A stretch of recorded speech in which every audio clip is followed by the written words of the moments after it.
Sunday nights this winter, we're taking our cameras to 14,000 feet. This ain't a good place to make a mistake. With these extreme fortune seekers. Look how blue that is! Gambling on the dig of their lives. Get down now! This is an absolute extreme situation. If this is my last year on the mountain, be a fine way to go out. Season 3 of Prospectors, The $1 Million Mountain. Sundays at 9, premiering December 7th on the Weather Channel.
Gavin has shattered a $60,000 emerald into a handful of virtually worthless pieces.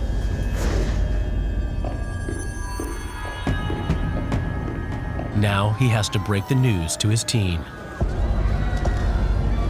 What are you doing? I'm plucking up the courage to tell Don and the boys that the emerald it's done for. How are you feeling? What do you think I'm feeling? I just messed up a 10-carat emerald. I feel terrible.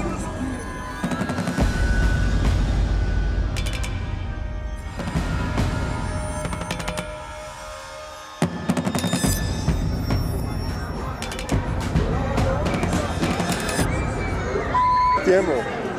What's that? The emerald. I broke it. It's in pieces. What do you mean?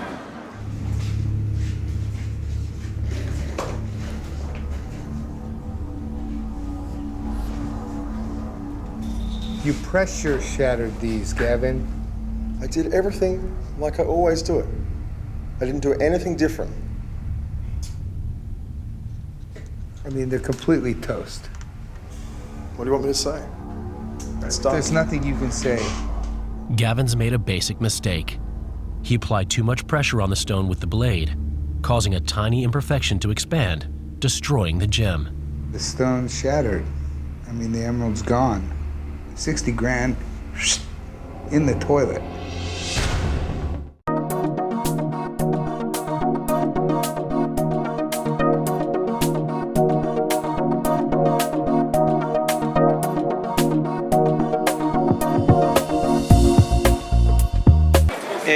We make invitations for going in South America, in Bogota. We have office, and last year, for example, we made one big business with some Indian people, by us around to $1 million. Oh, wonderful. In Colombia. Oh, so you're used to doing very good we came here only things. for May one show with these stones. And can you show me? And we what come you with have? little pieces and the big size, and because the emerald is so expensive, you know. Of course. We come for make the show. Wonderful. Yes. Now, if I were a jeweler at home making jewelry, or at my business, and I needed some emeralds, can you give me any tips on buying a good emerald at a good price? Yes. The emerald is like to the woman. Yes. It's beautiful but not perfect. Have inclusions inside. But the emerald, like to the woman, some emeralds are clears, other darks, you know. And some people like one quality, another quality. For example, this emerald is lighting, it's clear, but other ones are darks, you know. Okay. But depends. Then Sometimes does that affect the value? these ones lights are more expensive than these because are clean, because sparkling, because have fire. And other ones are darks, but don't have the same quality. But some emeralds of these are very, very, very expensive. It's relative. Okay, and so for example, this piece that I can buy today at the Jog Show, For example, what is the wholesale on this for? this piece is 2,000, around 2,500 carat, and one stone like this have 1.40, 1.50 carats. So maybe 3,500. Maybe 3,500 is one piece like this. Yes, for wholesale, and one piece like this, for example, is 1,000 carat. Yes. 1,000. Yes, I have two or three carats. Even though it has more clarity and it has more fire, Yes, but it doesn't have as much color. Is that why? For example, in Italy, the people like this kind of emerald, like crystals. In Japan or India, like these dark emeralds. No? Okay, so it's a regional preference. Yes, it's a regional excellent. preference. Yes. Excellent. Now I see that you have examples of jewelry. But in Jokes, every year come more people, and come from Japan, from India, and from don't remember other country near to Indonesia. Indonesia, I don't remember. Like Philippines and Bali and No, not Bali. Australia. No. Yes, some Australian people come too, and like too much. And maybe from Malaysia? Singapore. Singapore. Oh. From Singapore There we are. came yesterday. Some customers and take me very few emeralds, and I invite for going Colombia for my business. Good. I'm very happy. Now, This is nice for make connections. yes, it's a wonderful place to make, and well, and you have beautiful materials, so you're a good man to connect. Yes. Now, if I'm a retailer and I'm looking for stock for my store, and I see that you have some beautiful jewelry, can you give me an idea what I must pay for what you're displaying here at a wholesale cost? One piece, for example, one ring for ladies. Usually, in one jewelry is twice or three times more expensive. We have very low prices for the people, you know.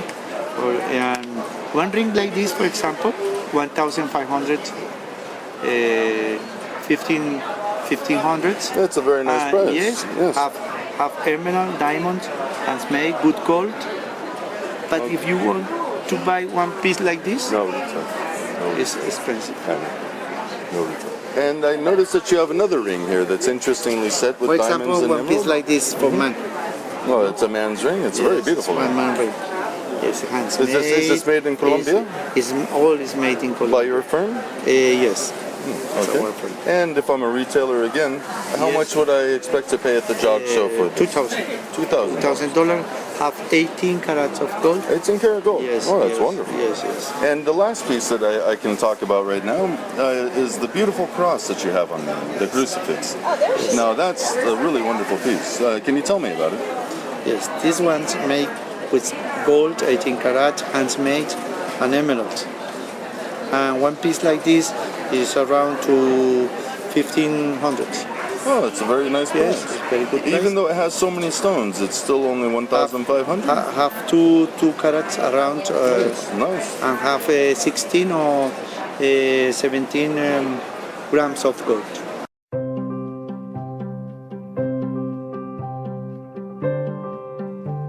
A fine watch is a work of art, a piece of ingenious engineering that doesn't know any boundaries in terms of age, culture, nationality. I've never come across two collectors who gave me the same answer when I asked them, why are you actually collecting watches? Christie's watch auctions are probably the most anticipated events in the worldwide calendar of watch auctions. It's an incredible atmosphere, and you can sense it in the room. A very warm welcome to Christie's here in Geneva. Important watches today. I'm terribly pleased with the auction we're holding today here in Geneva, because in terms of quality, presentation, it ticks virtually every box. Many of the watches have never been on the market before. Some have been in the world's most distinguished collections, and that gives another pedigree to a piece. And I believe we're going to see an incredibly lively and active sale today. Today's first Patek Philippe, 12,000 pour vous mettre, n'est-ce pas? 12,000 commission bid, 12,000. Any advance, 12,000. 13 online in Seoul. The watch market for collectible watches is, in my view, one of the largest collecting markets in the world. Once you're a collector, it's actually a repetitive habit to come back. I'm selling in the room. Last chance. Sold, 290,000. The sale today was our third largest sale that we've had, with two watches selling for above 3 million Swiss francs. We saw some terrific prices for Rolex watches. Of course, Patek Philippe dominated the sale, but we also saw demand for enamel watches, but not just from Asia. We saw very strong European and American bidding on these watches. There is no longer a Swiss market or American market or Asian market.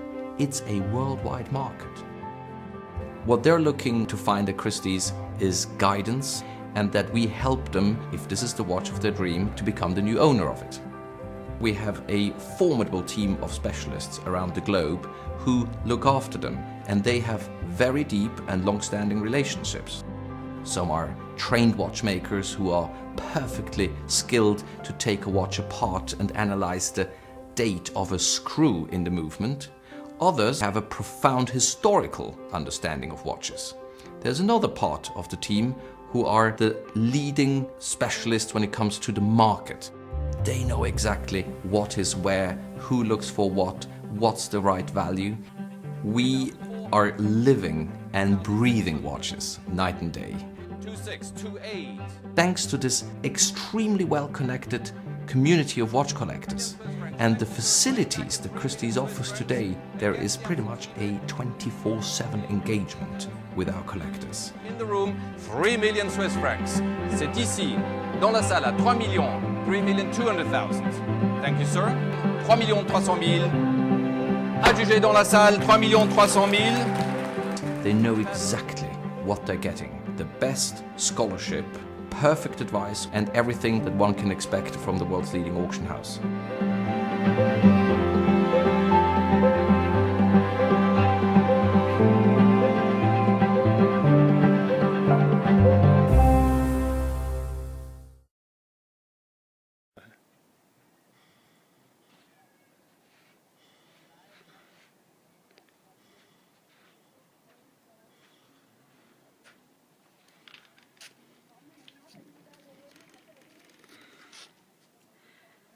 ये Nicholas मुरत से ही है। हाँ हाँ, लेकिन ये क्वेमरीन है। ये क्वेमरीन है। निकलस मुरत से है, उसी लॉट में से है ना। और ये भी क्वेमरीन है। इधर इधर रोशनी आएगा, छोड़ दो थोड़ा सा साइड पे, इधर आ जाओ। बस ठीक है, आप उधर ही रहो। क्या वो तो वाह, ये क्वेमरीन है ना। क्वेमरीन है। क्वेमरीन, ये माइन जमरूद की माइन से निकलता है।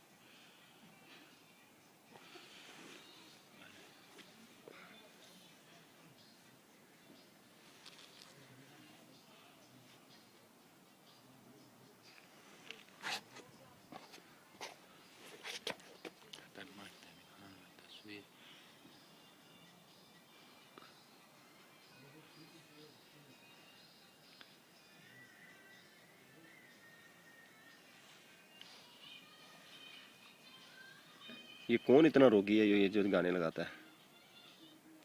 ये लता मंगेश। नहीं, लगाया किसने है?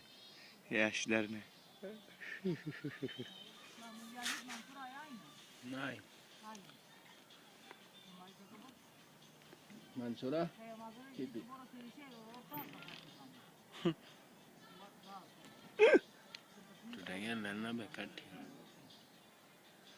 अब दें जी असल माल।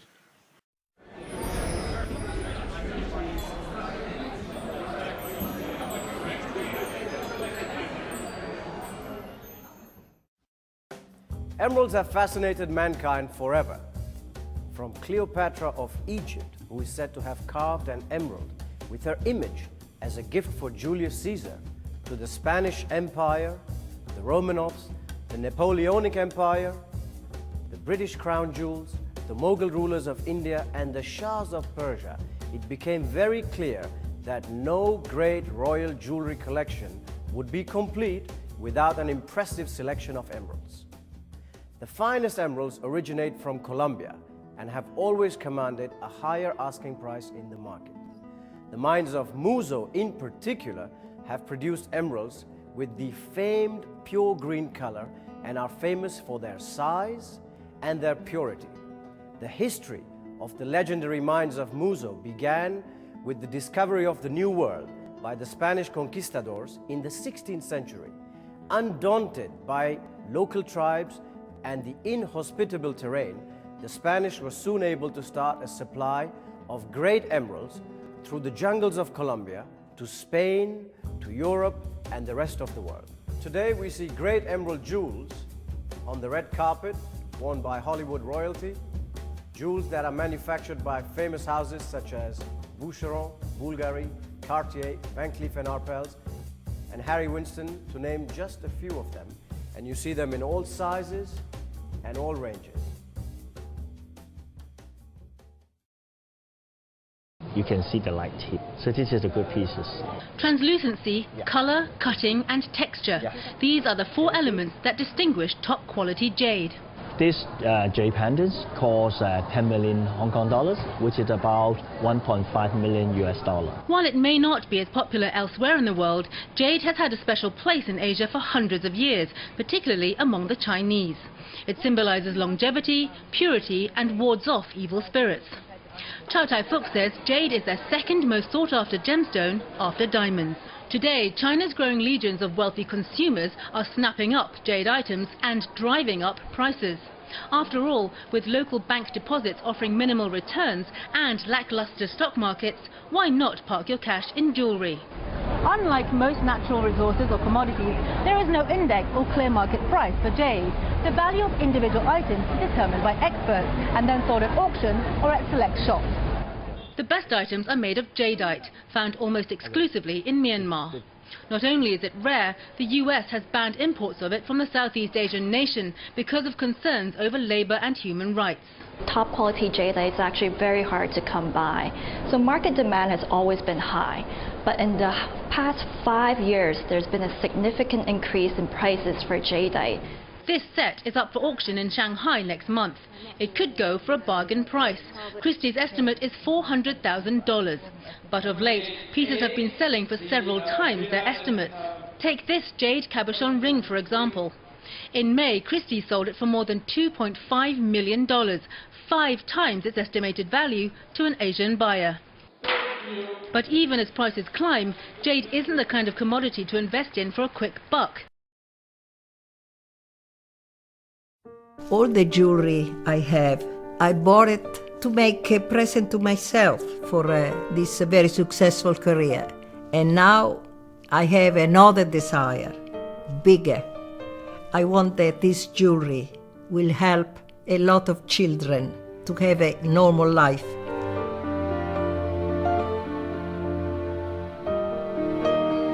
I was not supposed to make movies, but after the war, we needed money.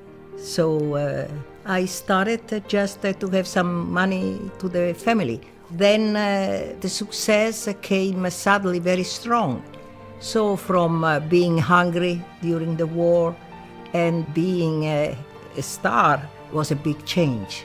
I think to wear jewelry was part of being a very famous star. They admire us, they expect us to be always dressed very well with a big jewelry. So I said I must have also jewelry, and I bought it myself. I wanted to be independent all my life, so I started to collect the jewelry. I started with Bulgari, with a big necklace I could wear as a 2 bracelet, or I could wear as a tiara. I think that the necklace I bought is really one of the very special, important that Bulgari did it on the 50. Today it's impossible to do this kind of jewelry anymore.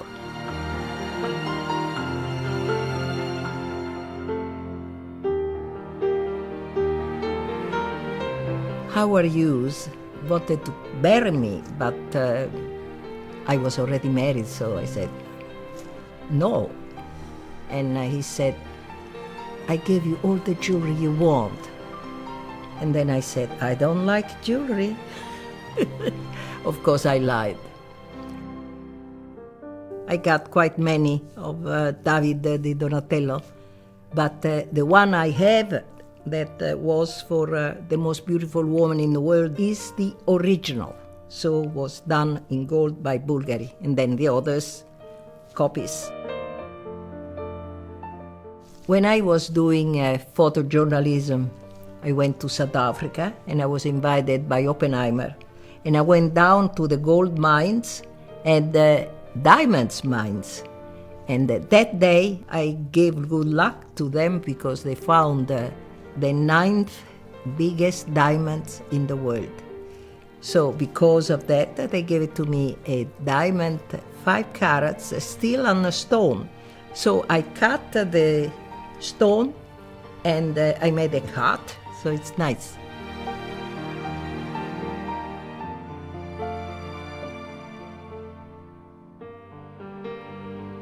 I went to India, invited by Indira Gandhi.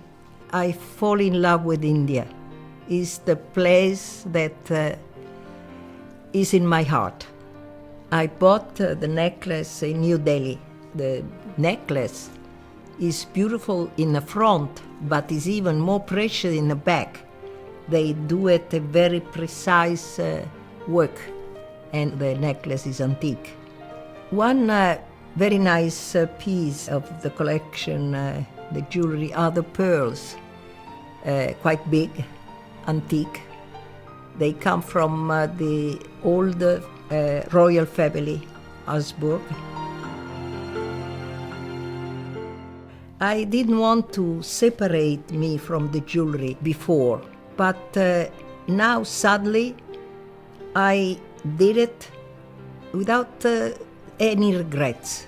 Now I'm a sculptor and I don't need jewelry anymore. And part of the jewelry will be for a very important cause. I saw it on television, a little girl that has a strange illness that in 1 week she could die. Fortunately, there is a new cure with stem cell that can be used for the children, so the jewelry will be useful again for a very important reason.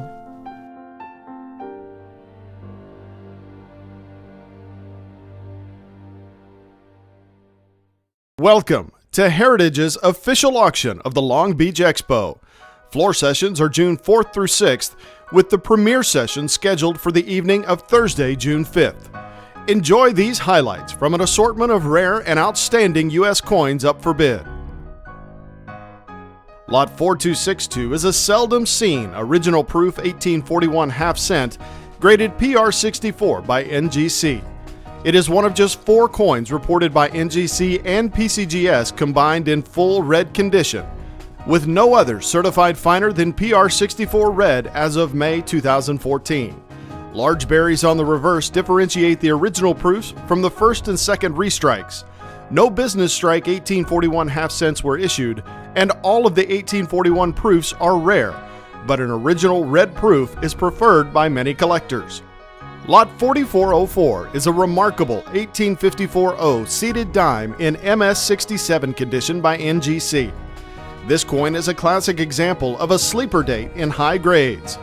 NGC has seen only 4 such coins with none finer, and PCGS is yet to certify one in MS67 with none finer as of May 2014.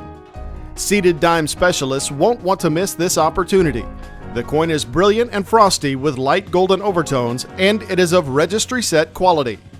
Lot 4479 is a virtually perfect PR69 barber quarter with the star designation from NGC. It is one of only 2 1896 proof quarters to earn such a high grade, and it is certainly one of the finest proof barber quarters of any date. The strike is razor sharp and the toning is spectacular.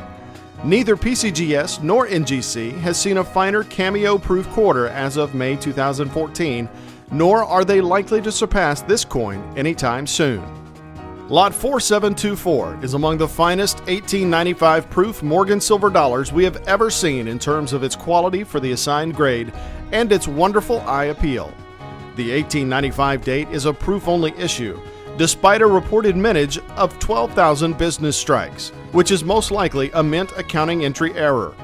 No one has ever confirmed an 1895 business strike coin, and current theory suggests the 12,000 business strikes were most likely dated 1894.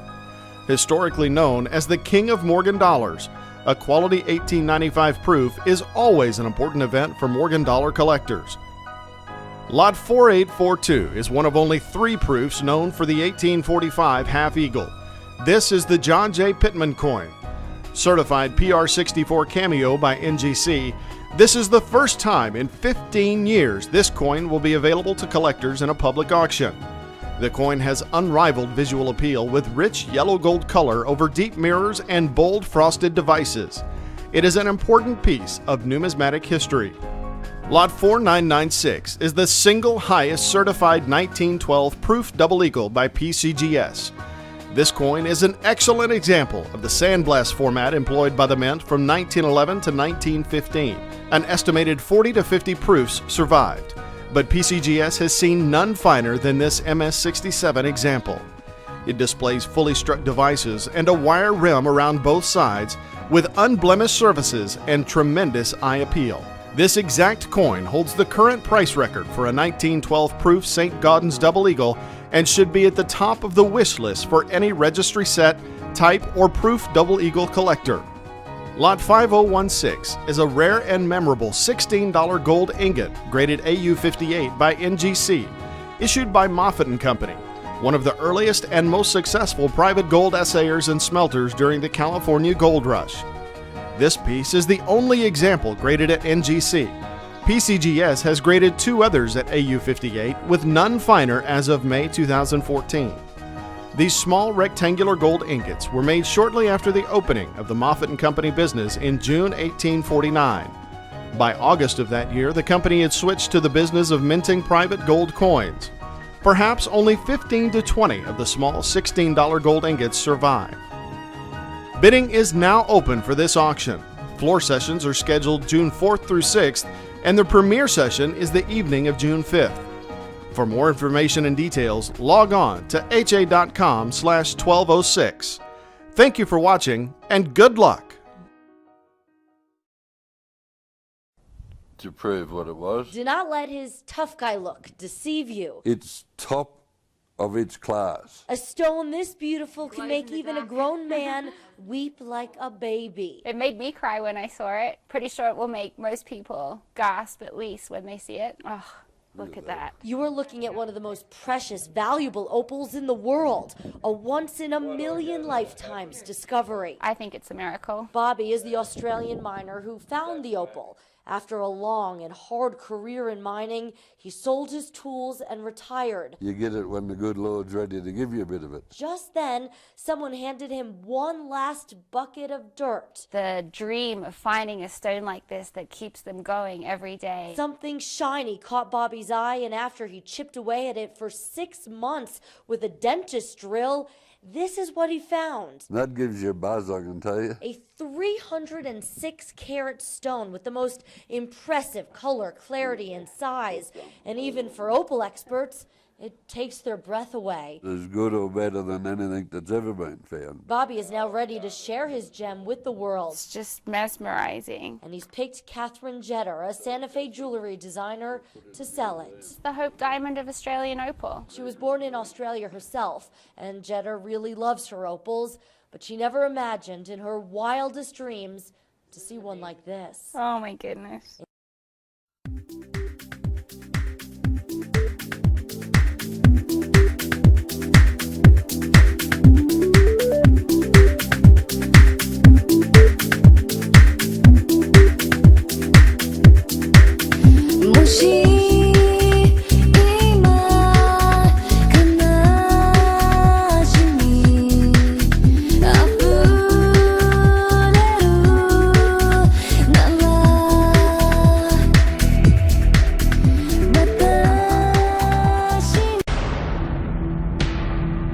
Next on Prospectors. Let's go find some big aquamarines. Thunderstorm season has blown in with a vengeance, and some miners will risk all to keep digging. How do you deal with these impending storms that affect the production time of our mining season? I want to dig, but I want to stay alive. The Doris family are into the most productive zone of their lives. That's a great sign that they're going to open at some point, going to find a pocket. Steve Brancato does a lot of picking and a little digging. We're going to take a little time this morning to do some picking before we bust out our picks and do some picking. Hate to see you go, but I sure love to watch you walk away. And Rich Frederick may have found the biggest find of his 40-year career. This piece is probably worth...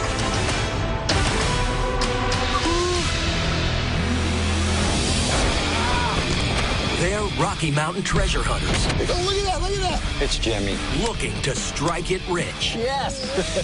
But the quest for gems comes at a cost. Weather, rock slides, and greed make this a deadly gamble. They are the extreme fortune seekers known as prospectors. I think you're looking up more in the $250,000 range. Holy cow!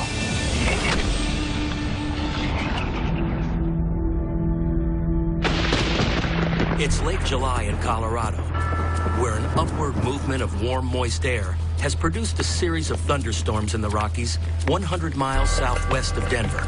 We could very easily get killed by the extreme amount of lightning up here. We can have whiteout snow conditions and then 80 degrees the next minute.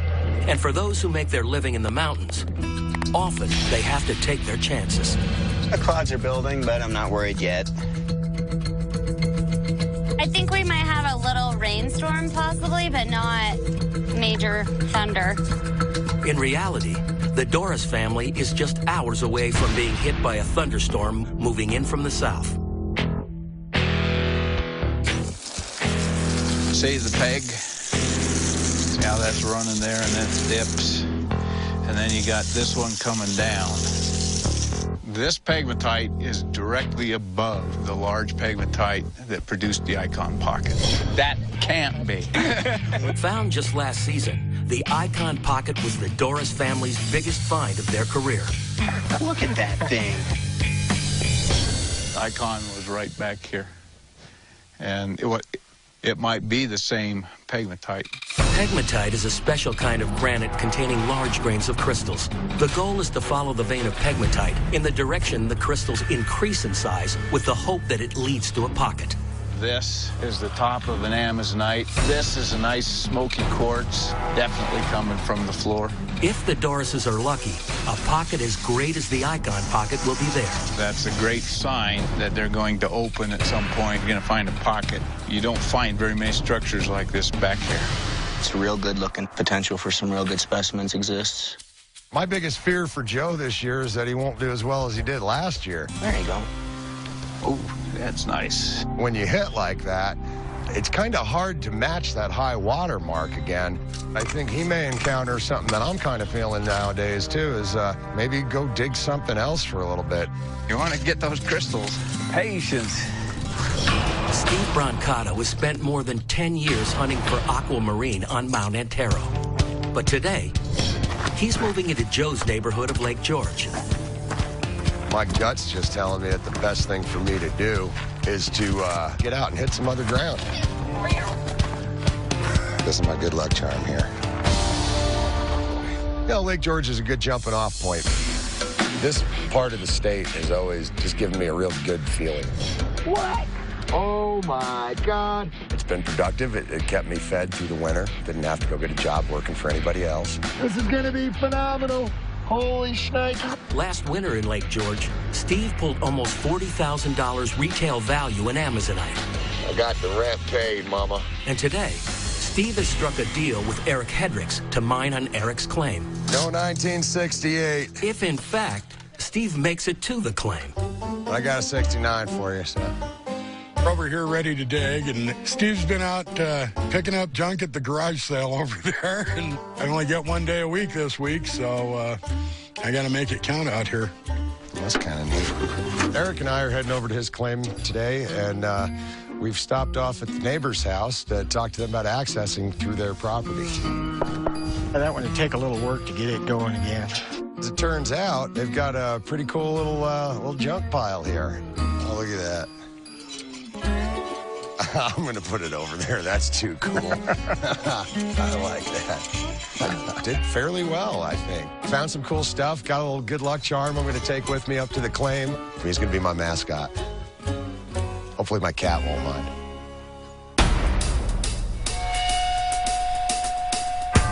"60 miles away on Mount Antero. Today is not a day to mine. But below tree line, some of the most dedicated miners on the mountain are setting up camp. The Bussey family.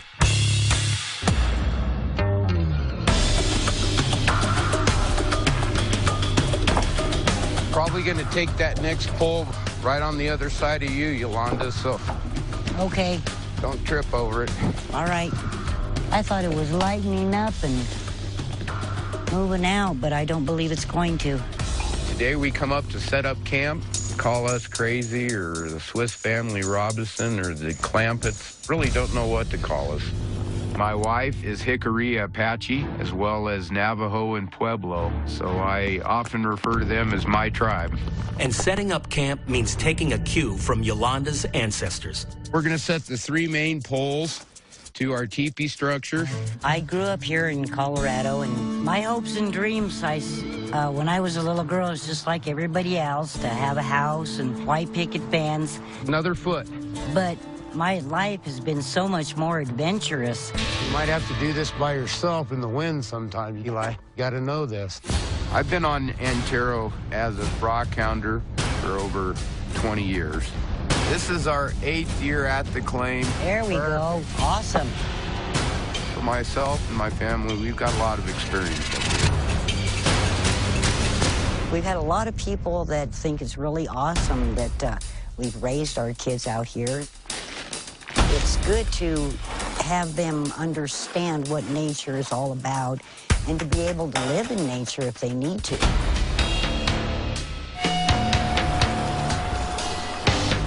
In a top-secret location in the mountains of Colorado, Rich Fredard and mining partner Gene Cowman are on the hunt for lost treasure. It's been a long hike. Brutal. Oh, boy. 59 years ago, prospector Ed Over found fabulous topaz crystals up here. Ed Over had given a general area of where they had located this find, and that's about all that we know about it. Down through the rabbit hole. Here we go. It's been one of those mysteries, you might say, in the mineral realm. So here we are. After 3 years of research, Rich and Gene solved the mystery last fall, and it's paid off big time. Oh, my God.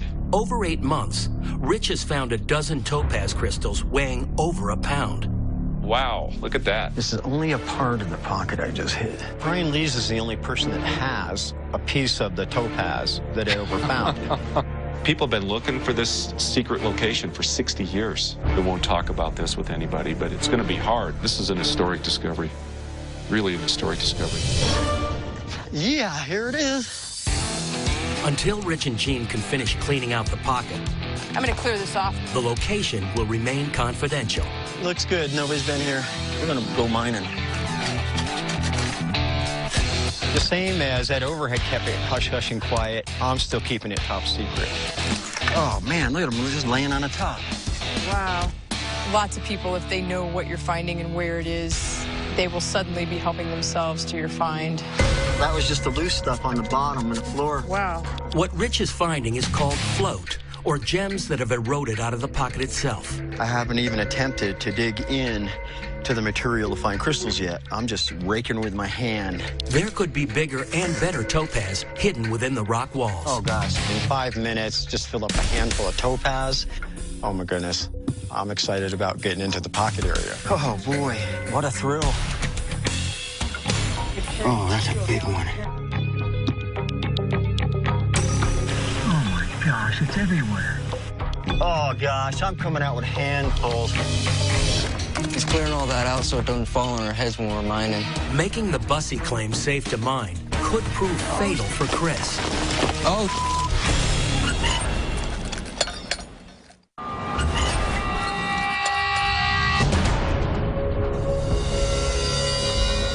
There are many tales of hidden treasure in the Rocky Mountains of Colorado, and a lot of prospectors keep their dig sites classified to avoid being targeted by thieves. oh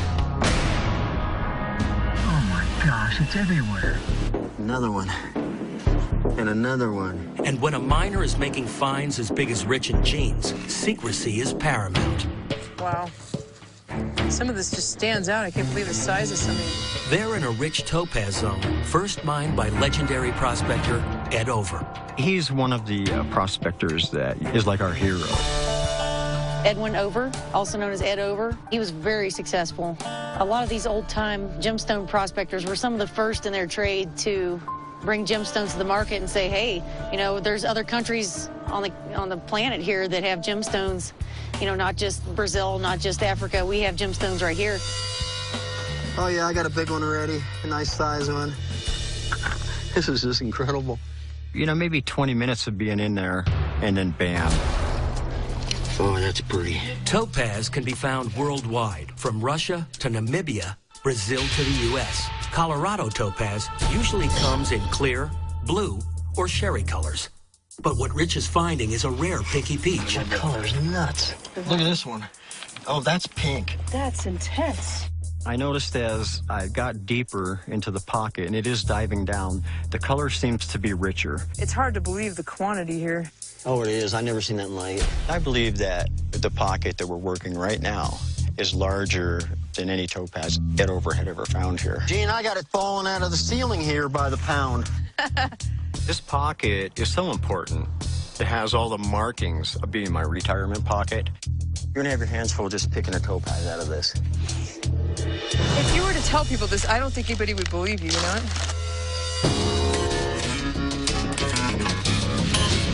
In Lake George, I'm getting there, Tim. You're fine. it's a critical moment for the Doris family. It's coming out in 50 pieces. They're about to collect the delicate floor of the pocket while thunderheads continue to build overhead. I think we've got another hour, maybe, good weather. So the plan now is to keep collecting, just to try to get some of these crystals out here without getting any more damage to them. And the extraction cannot be rushed. Floor plates are hard. There we go. They're usually really heavily broken and shattered, and what looks just incredible in the pocket falls apart into 1,000 pieces. How about 2,000 pieces? Most of the crystal formations are coming out fragmented. I'm just gonna put it in here. But there are a few that have survived intact, making this pocket worth the effort to collect. That's a killer. That is a great... It's gonna be a great rock. I'm very happy to see this. That is a great specimen. It may go $7,000 to $10,000. That is the first combo of the day. Sitting amongst those shards are perfect Damascenite crystals and perfect smoky quartz. And if we can ever get those to fit together, then we're talking several $1,000s. And I cannot afford to throw the baby out with the bathwater. We've got to take our time and make sure that we do it right. Nothing that we can get out intact. Not much of anything yet. Over there's a cloud of death rolling in. But time may have just run out. They are belting on us. We might have an hour. We better collect here, guys. I don't want to rush this, but it doesn't look... It's not looking good.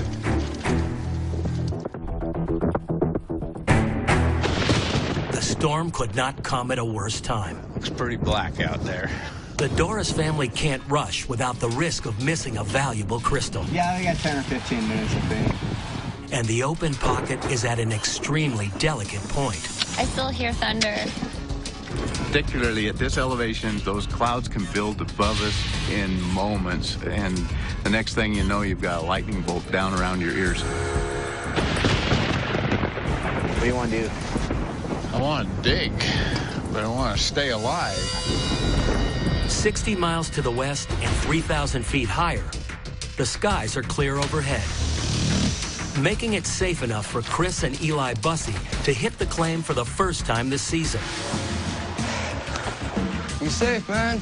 The dig site sits on a 40-degree slope. Looming overhead is the biggest threat on the claim, a treacherous rock chute nicknamed the Hourglass. Every year when the snow falls, the upper hourglass sheds material down into where our working zone. And he's up there today checking for things that will naturally come down. Clearing all that out so it doesn't fall on our heads when we're mining. In the Hourglass, there is no stable foothold. Whoa, be careful, man. Eli's up there spotting. Is there much loose rocks up there? Yeah. And any misstep could unleash tragedy. I worry about my parents and my brothers a lot up here, especially up here. There's a lot of dangers from lightning, breaking your ankle, rocks falling.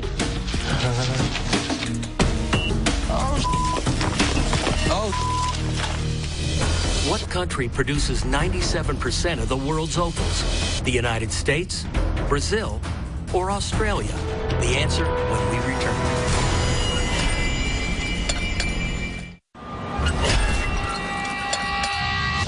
What country produces 97% of the world's opals? The answer, Australia. In fact, with over 70 opal fields, the town of Coober Pedy is referred to as the opal capital of the world. On Colorado's Mount Antero, whoa, be careful, man. A routine safety clearing of boulders has turned dangerous. That was a close one. Making the Bussey claim safe to mine could prove fatal for Chris. Those rocks are like puzzle pieces in there. I check every one of them before I put my weight on it, and even then, it's not secure. You see that? This is crazy, dude. Dang, man. Glad you're safe. Dodging the boulders not fun, but it gets the adrenaline pumping. So there's no bigger rocks in that, huh? That's good, dude. That was the biggest one that was going to come down, so. Such a close call would leave most people shaken. Good day at the office. Another good day at the office. Yep. For the Bussey family, it simply means the mining season has officially begun. Danger is a constant companion up there. It's just what we do. Careful. Not just another day in paradise for me.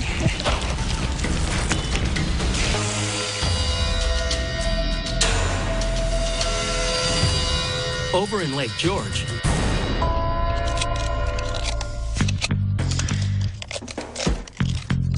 Hey, Steve.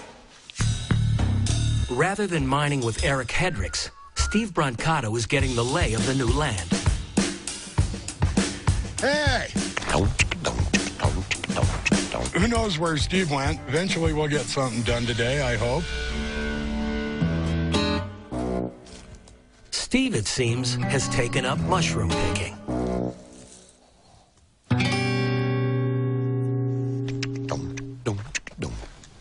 Hey, Chris, is this a chanterelle? Amateur rock hound and professional chef Chris Roth has also been digging nearby. Smells like Grateful Dead tour. He's a gourmet chef, so he recognizes them right away, or at least claims to recognize them right away. You got to be real careful with mushrooms. So this is, what, Amanita muscaria? Yes, sir. That's a death trip, right? Hallucinogenic, and you make yourself pretty sick eating it. Always make sure, at least read a book about it, do a spore print on it, and then bring it to somebody who really, really knows before you eat it. This is actually a matsutake, which grows up at high elevations and stuff. And right now is about the time you start getting them, and they're kind of a rare shroom, dude. Japanese, this is like a really, really big delicacy out there, man. And you can reach all the way up to 50, 75 bucks a pound for these. Nice. I almost want to go out and get more of those instead of digging. In a secret mining location, Rich and his mining partner Gene have collected bagfuls of loose topaz just laying on the floor of the hole. Now Rich is back in the heart of the pocket and pulling fist-sized crystals from the pocket walls. Here we go. Rich, what are you doing down there? I'm mining topaz. How am I supposed to wrap this? You're pulling it out too fast. As soon as Rich got back into the pocket, he started hitting material that was just exceptional. Now, that was clear on the left side. I'm going to the right side now. I want to see what's over here. I might get an idea how big this pocket really is. I like the underground. I don't know what it is about it. Once the chase is on from the surface, rather than most guys, they'll do a great big huge over dig.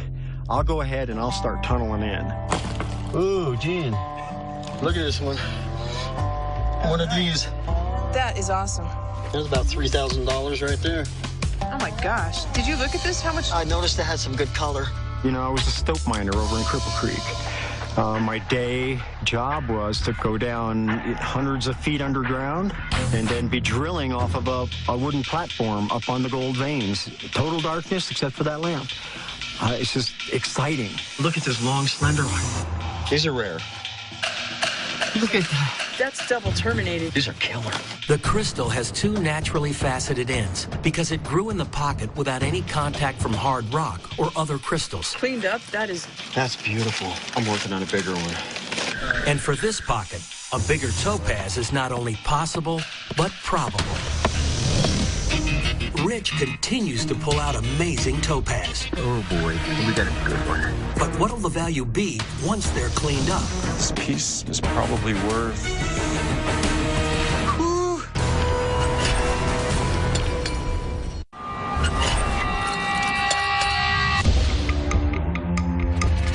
On Mount Antero, Let's go find some big aquamarines. it's a big day for the Bussey family.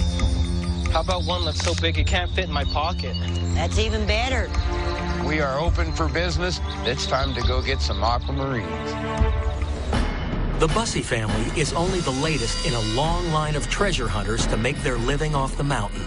One of Mount Antero's original pioneers was Nelson Wanamaker. He went up there and found gems when the rest of the state was looking for gold, found thousands of dollars worth of stuff. In the 1800s, that's tremendous value. There probably were pockets of aquamarines that had weathered out, laying on the ground. Similar to today, only in more quantity. Could you imagine Mount Antero not being collected and nature rolling all that stuff out with no one to pick it up? It had to have been a sight to see. The mountain is no longer littered with aquamarine on the surface. Modern-day mining is either digging into hard rock to find in-place pockets or looking for free-floating aquamarine underneath boulders. Either way, it's hard work. My family's got their running shoes on and ready to hit the mountain and find stones. The main goal is to pay the bills. It's a tough commute, but the steepness is precisely why the Bussies mine where they do. This claim is made up of alluvial flow. That's busted down rocks from the mother rock, and it breaks down and tumbles down the hill and erodes depending on how steep it is. Gem pockets have also eroded down from above. And removing boulders from the dig site is step one to uncovering gemstones in the gravel. Rolling rocks down is definitely one of the funnest parts of our job.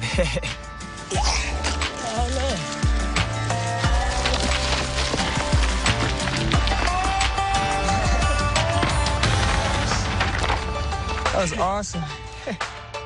It's fun to see it roll down that hill and hit other rocks, and it's kind of like bowling for us. 1, 2, 3.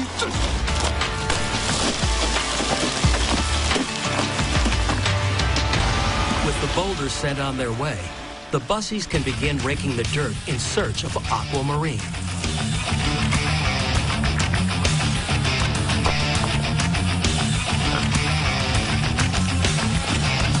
So I'm just trying to sort out the different sizes of gravel so it's easier to see the stones, because a big stone can actually hide under a smaller rock than you'd think. Even a $100 stone could hide in a little pile of dirt.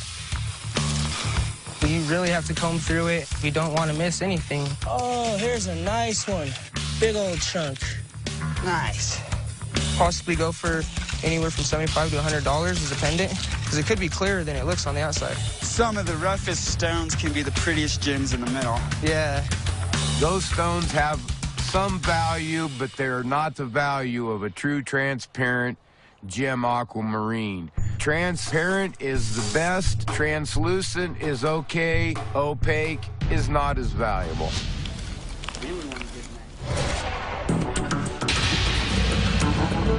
Back at Lake George, a morning of distractions might finally give way to some digging. We haven't been getting much digging done today. That's not really unusual. You can't dig too hard all the time. Today we're looking for combinations. I'm hoping to bust into a pocket. This is one tough vein. That's one huge vein. We've got Amazonites that have been coming out all winter long. We've got Smoky in there. We just haven't found the combos yet. I'll be up underneath it here in not too long. Doesn't come out from the top, it'll come out from the bottom. What makes combinations so much more valued in the mineral world is that they're more rare. Huh. Kind of a weird shape. It's some sort of a twin. It's not a bovino. It's some sort of weird twin. Maybe it's just deformed. Deformed twins, what, like the kind of the circus? Yeah. What is this? What's going on here? I'm about to crack into something. You don't want to see. It's getting wider in there. It's loose. And it's blue. I got a pile of blue going here, bud. Oh, here they come again. Jackpot time.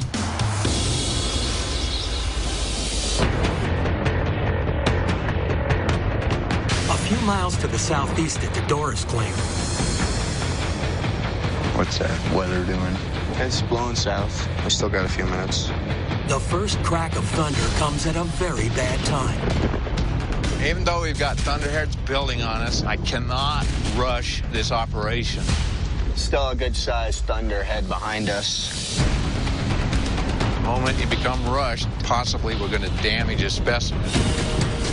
and that could be the most valuable piece that you've found all day.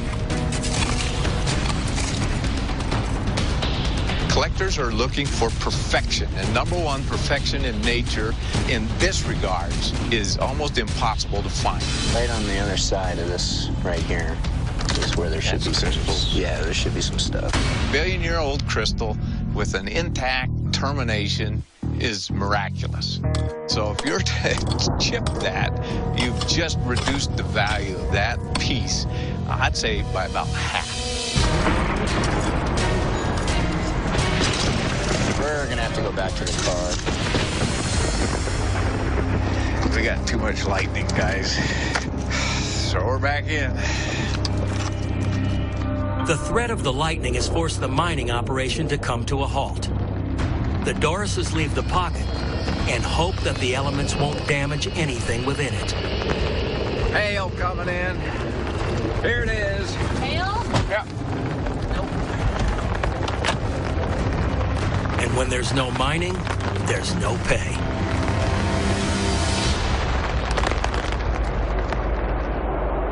"60 miles away on Mount Antero,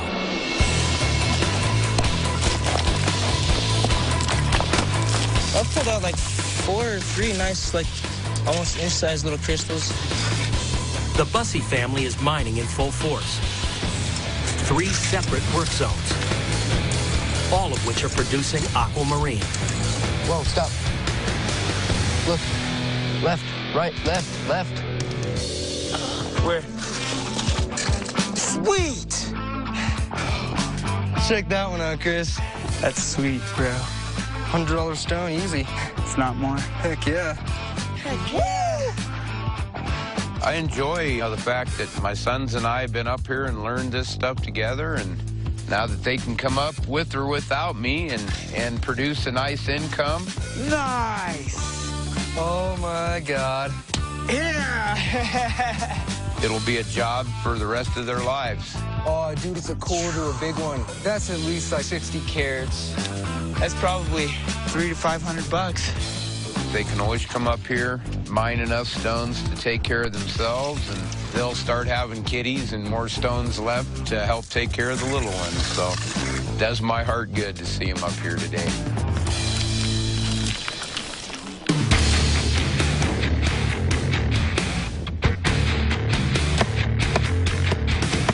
Rich and Gene are also having a good day. The kind of day that prospectors dream of.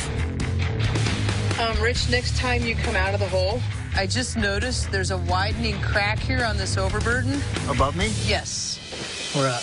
But an unstable ceiling could shut things down permanently. Like, if you come all the way up to this side here? That's just loose dirt that's coming from up here. Yeah, but look at the big crack that's widening It's a along shelf. there. It's a shelf. That ain't widening. It ain't going nowhere. That's solid. All right. Thanks for your concern, but it's not a concern. See, but if I didn't nag you, who would, right? Okay, well, I'm getting back at it. If I can get my dog out of the hole. Dig me out a big one, buddy. Look at him, goofball. Wow. I just feel that I've been gifted with the sensitivity to know when there's trouble, to get away from it. Underground, you definitely have a sixth sense. You're so much more, just spiritually tuned into your surroundings.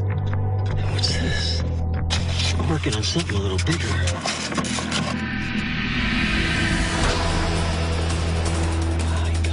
Oh, my God, Gene.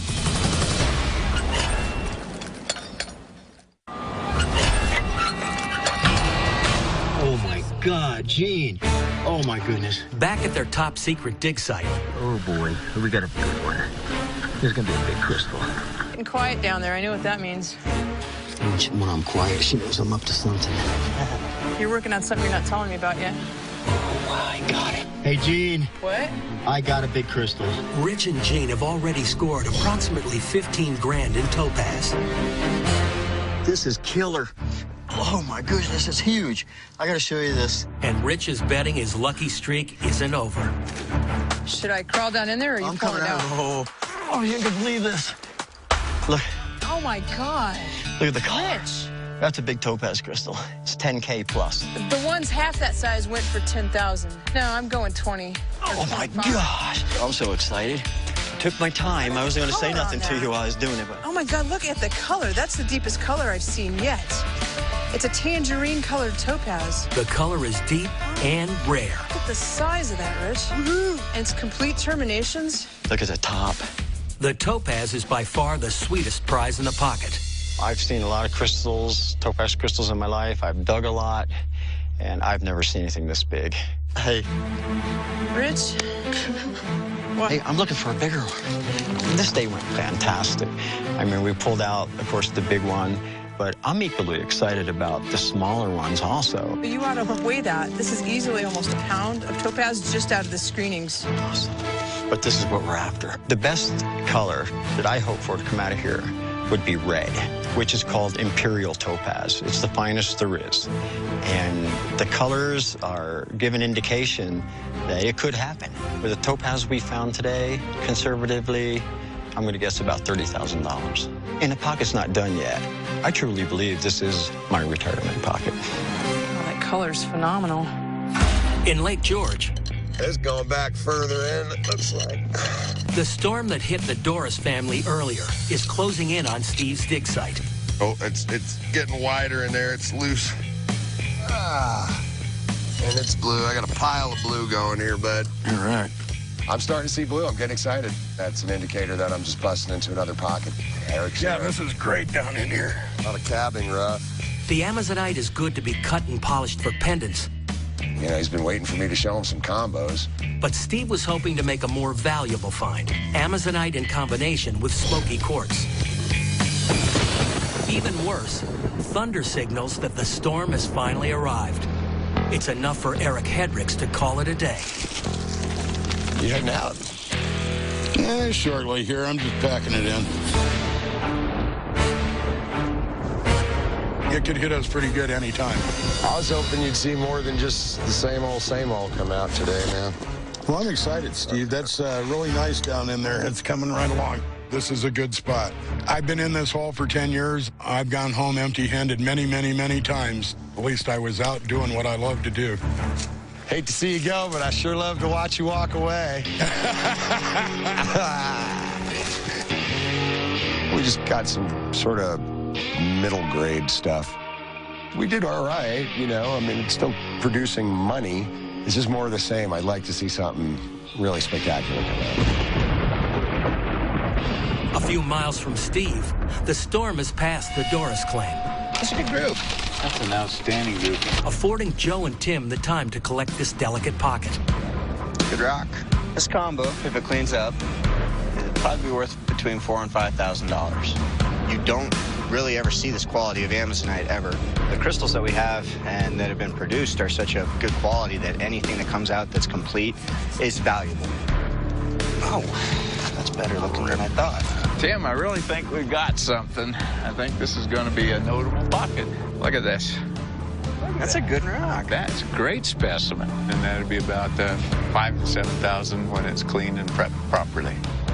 But as Joe goes back to the pocket for more, it seems the pocket has no more to give. Yeah, well.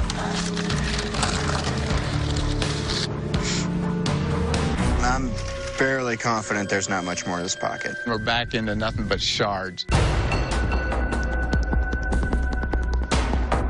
It's all shattered.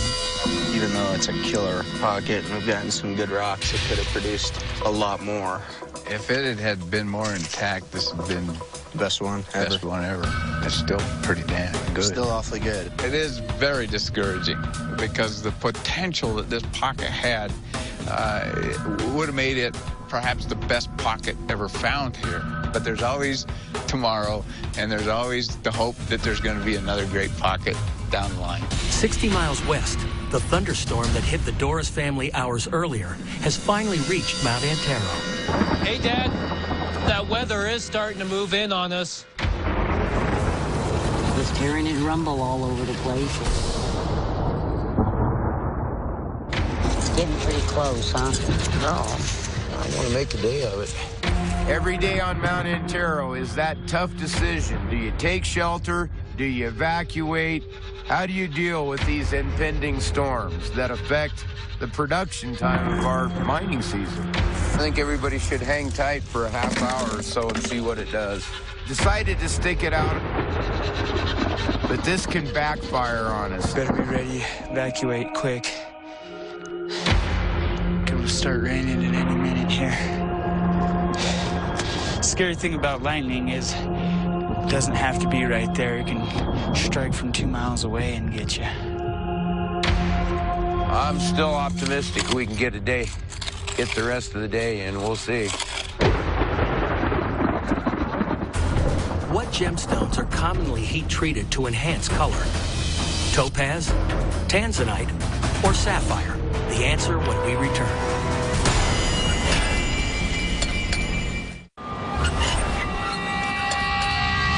What gemstones are commonly heat-treated to enhance color? The answer, all of the above. Some heat treatments can produce dramatic color changes. For instance, a colorless topaz treated with gamma rays and heated to 400 degrees Fahrenheit can turn blue.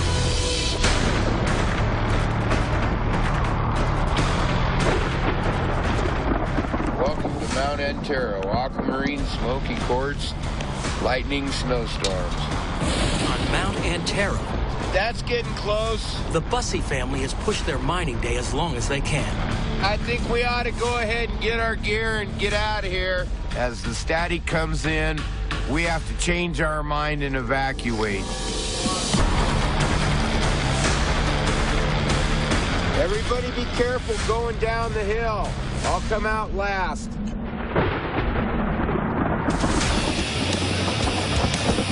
That last lightning pop made you guys hurry up. Go, go, go. Bust down to the meadow. Don't go across the talus. Take the low road. Come on. Let's go, Chris. Get out of here. We've definitely tempted fate a couple times as far as lightning. We've had it crack over our head less than 500 feet, but it's hard to quit digging when you're in a good spot.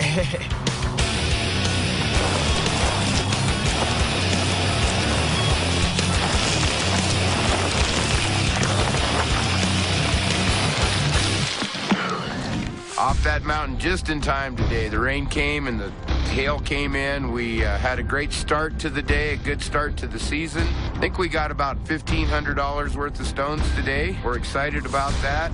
We're off to roll and start. This year is going to be, I'm sure, the best yet.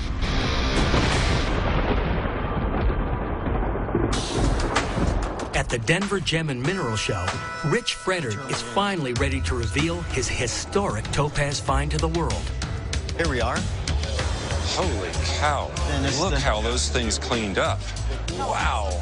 The pieces look better than they did last fall. They've been cleaned. They've been cut. You know, I think now is a good time to start establishing value. Okay. I saw 2 amazing specimens on display, the likes of which probably Colorado collectors and Colorado historians have never seen. This single crystal in the bottom. That's my favorite when I look at them all. It's darker, it's lustrous, it's got an incredible crystal shape, crystal habit to it. Crystallographically, it's a perfect crystal, perfect termination, perfect sides or prism faces. That specimen is probably worth somewhere in the range of $30,000 to $40,000 for that crystal.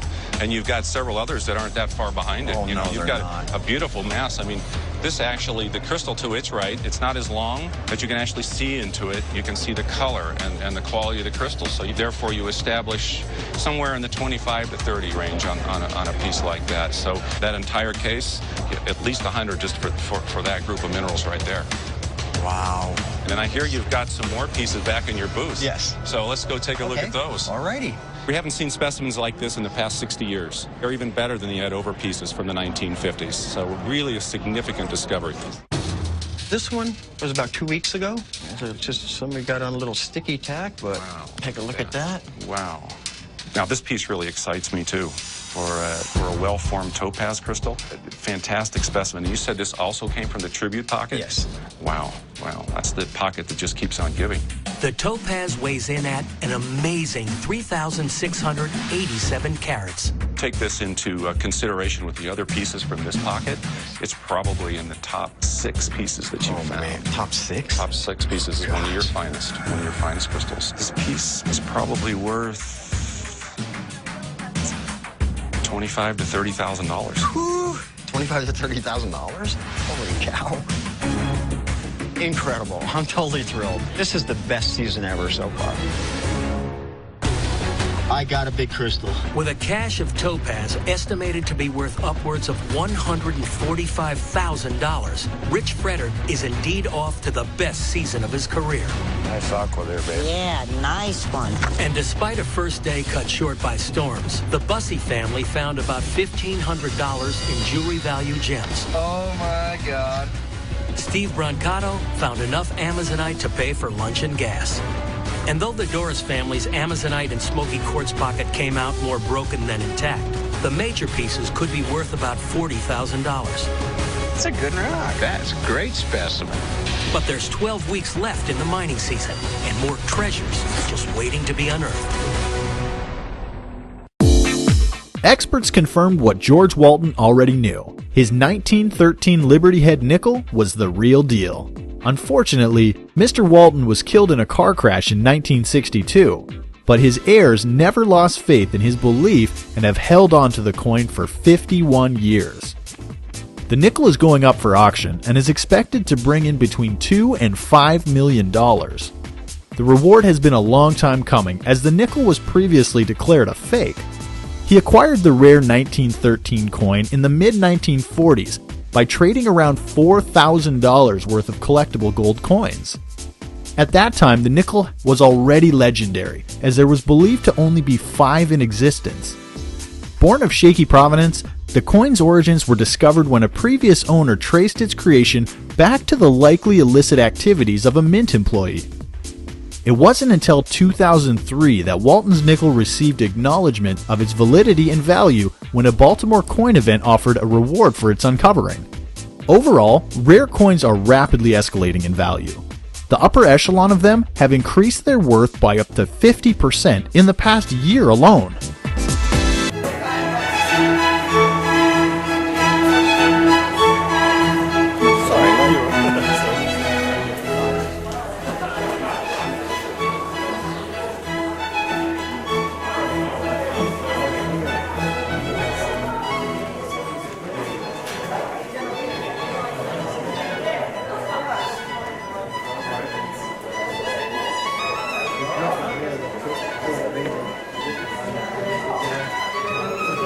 Till his passing, he used to keep in a sock. He used to keep this in his sock? Well, he used to keep it in his pocket anyway. Found in 1937? Yeah. At what, Ruby Vale? Or? Yep. Not Ruby Vale. Not far out of Ruby Vale, just going to Flats Road and up to the right a bit. And so he kept it for his retirement, did he? Oh no, he just kept it for fun, you know. He kept it to show it around, and he never wanted to sell it, never wanted to cut it.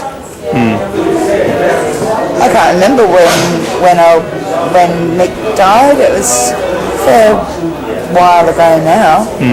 What's his name? Mick Stonebridge. Mick Stonebridge, yeah. It's a good name for a gem fossicker, isn't it? Yeah, he was actually German, I think. And what's the history of the Tomahawk Tiger? Tomahawk Tiger was found at Tomahawk Creek, and that's about actually 35 years ago, between 32 and 35 years ago. It's changed hands several times and has returned to a local collector. An orangey red come through the middle of it. Of the tiger, orangey red. And that's reputed to be the most precious sapphire in the world. The most precious natural sapphire crystal in the world. What's the story with this one? It's being auctioned on Saturday, and it is an absolutely magnificent necklace that's been donated by Peter Vine, one of our locals, and he is a builder, and he's building a house for a family in Victoria that were devastated by the fires, having lost their father and husband and all their belongings and not having any insurance. So some of his contractors are also chipping in and helping, and that will be the last auction piece that will be auctioned on Saturday. I think something like this, isn't it? That's amazing, isn't it? Yeah. These are some other special pieces here.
God's created, or is so many different colours, so it's hard to believe all that coming together just through one big thing, isn't it?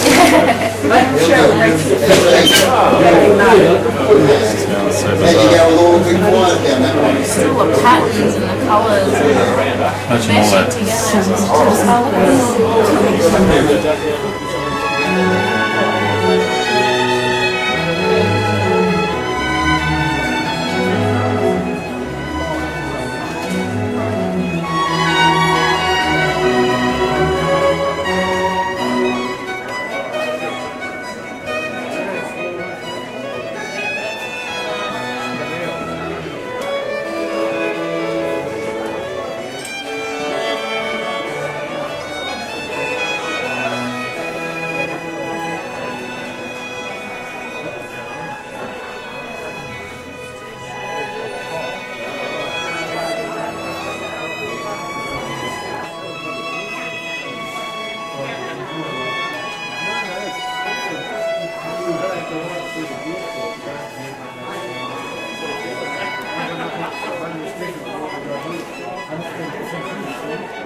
Maybe we shouldn't be so quick to get rid of pennies.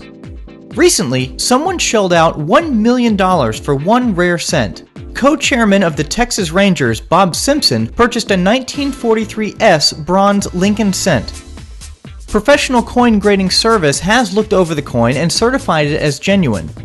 The penny is 1 out of 4 San Francisco mint Lincoln pennies that were accidentally made out of bronze rather than the 1943 standard material of zinc-coated steel. The PCGS Coinfax website states, these have become the most famous and valuable of all off-metal errors. Simpson is a known collector of fine coins and refers to his newest acquired penny as priceless. Earlier this year, rare coins were the reason behind a major court battle between a family and the United States government. In 2003, family members of deceased coin dealer Israel Swit claimed to have discovered a safety deposit box containing 10 rare gold coins worth an estimated $80 million. However, they were seized by the U.S. Treasury with no compensation because the coins had allegedly been stolen decades earlier.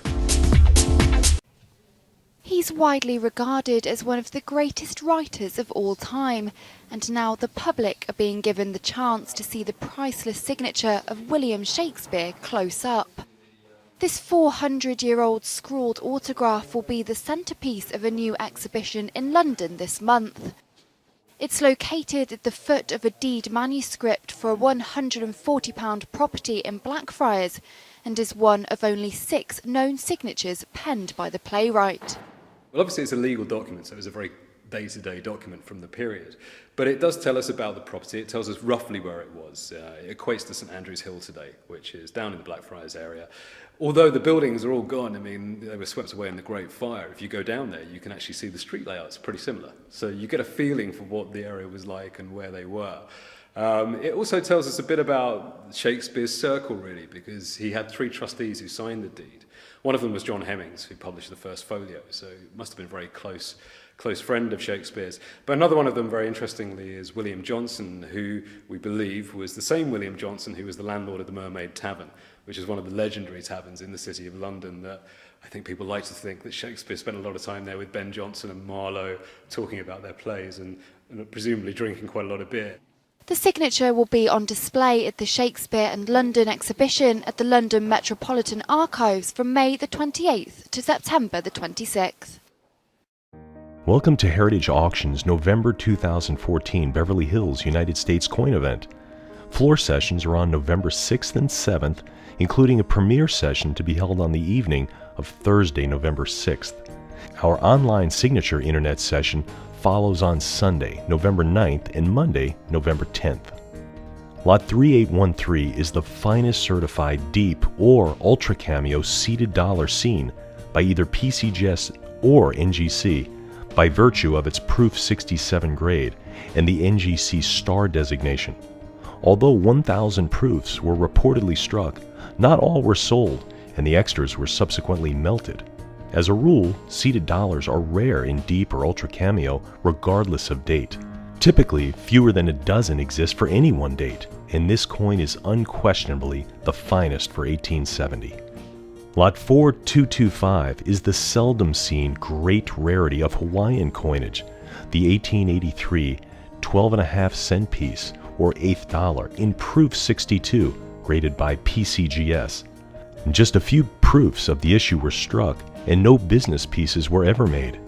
Called the Hapawalu in Hawaiian, the eighth dollar denomination was abandoned because it was too similar in size and value to the United States dime and the dime's equivalent, the Hawaiian kaneta. This sale offers a remarkable opportunity to bid on the entire series of 1883 Hawaiian silver coinage in proof condition: the dime, eighth dollar, quarter dollar, half dollar, and silver dollar. Each coin will be sold individually. Just 26 pieces were minted of each denomination except for the Hapawalu, of which only 20 pieces were struck. Lot 3905 is a nearly mint state 1804 quarter eagle, graded AU58 by PCGS. Both 13-star and 14-star reverses are known for the 1804 quarter eagle, with a combined mintage of just 3,327 pieces. Both varieties are known as double denomination coins because the reverse dies were used to strike both quarter eagles and dimes in 1804. This is a highly attractive example and very scarce in this condition. Lot 3887 is a wonderfully frosted and boldly contrasted 1895 proof silver dollar, the time-honored king of Morgan dollars. It's graded Proof 64 cameo by PCGS, and it carries the CAC endorsement for eye appeal and quality.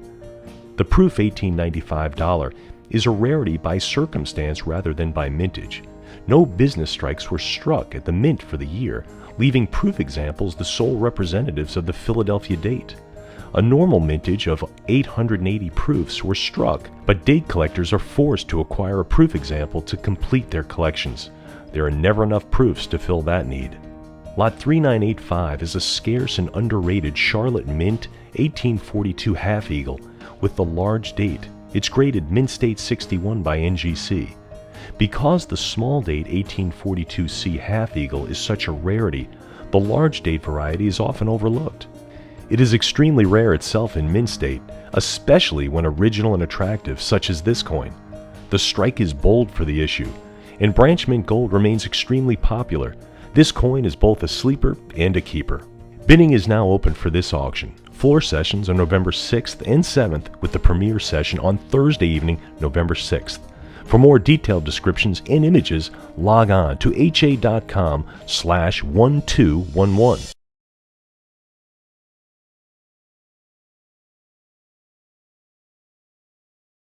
Okay, I'd like to do another investment video. I've seen similar videos on YouTube and they didn't explain a lot. I'm going to explain copper pennies, 1982 to 1909. Now some pennies, they're worth a little bit more. Say like the wheat pennies, 1909 to 1958. Some are worth money, like the rare 1909 SVDB penny. And steel pennies really aren't worth that much. I mean, they're so common. There are ways to invest without having to really invest very much. Here, a bag of pre-1982 pennies. There's 3 pounds worth, 450 pennies. I have 2 bags here, 900 pennies. That's $9 in penny value. But crazy enough, melt value is like right now almost $19 in melt. Now you gotta remember that there's copper and there's also zinc. There is actually, between these, there's 5.86 pounds of copper.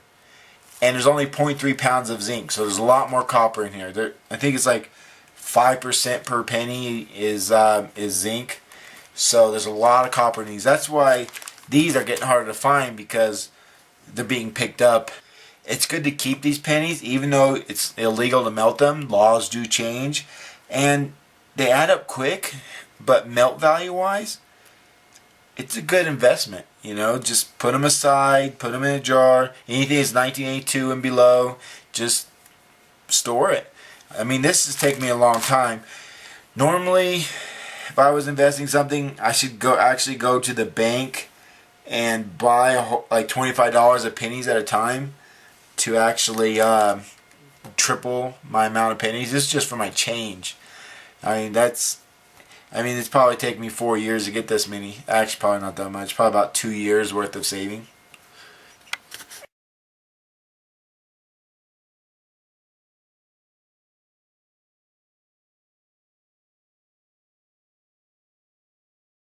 I think people should invest in silver, gold, copper, anything they can, because there are a lot of countries right now that are hoarding this stuff. China's one of them.